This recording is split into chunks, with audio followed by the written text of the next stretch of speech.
বাংলাদেশ থেকে পাচার হওয়া অর্থ ফিরিয়ে আনতে সরকারকে সহায়তা করছে যুক্তরাজ্য। তবে বিষয়টি আইনি হওয়ায় সময় লাগবে বলে জানিয়েছে ঢাকায় নিযুক্ত ব্রিটিশ হাইকমিশনার সারাহ কুক।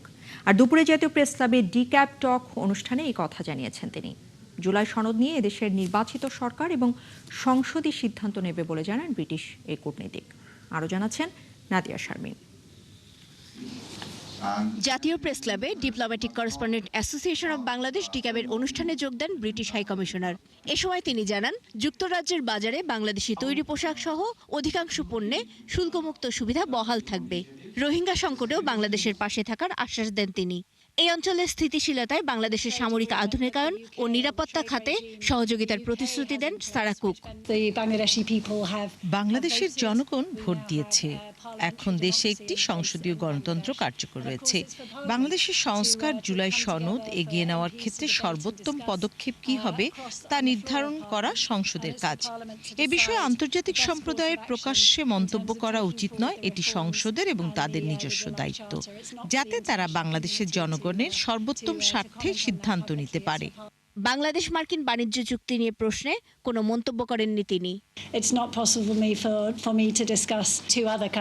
তবে জানান, যুক্তরাজ্য এবং বাংলাদেশ উভয় দেশের উন্নয়নে এয়ারবাস কেনার চুক্তি হয়েছে। এয়ারবাস প্রসঙ্গে আমি বাণিজ্যিক আলোচনা নিয়ে মন্তব্য করতে পারি না।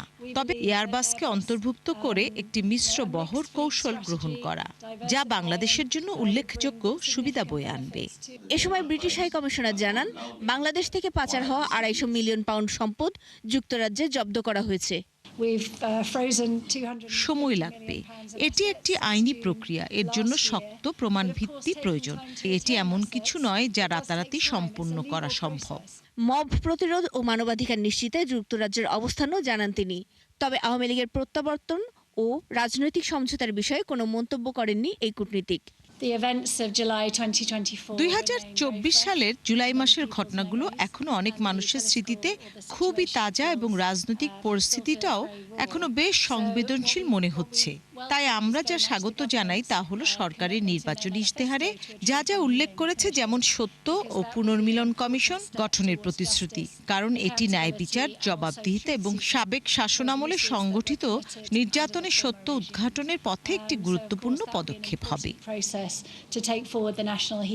6.5 লাখেরও বেশি বাংলাদেশি প্রবাসী যুক্তরাজ্যের অর্থনীতি ও সমাজে অত্যন্ত গুরুত্বপূর্ণ ভূমিকা রাখছে উল্লেখ করে সারাহ কুক জানান, অবৈধ অভিবাসন রোধে যৌথভাবে কাজ করছে দুদেশ।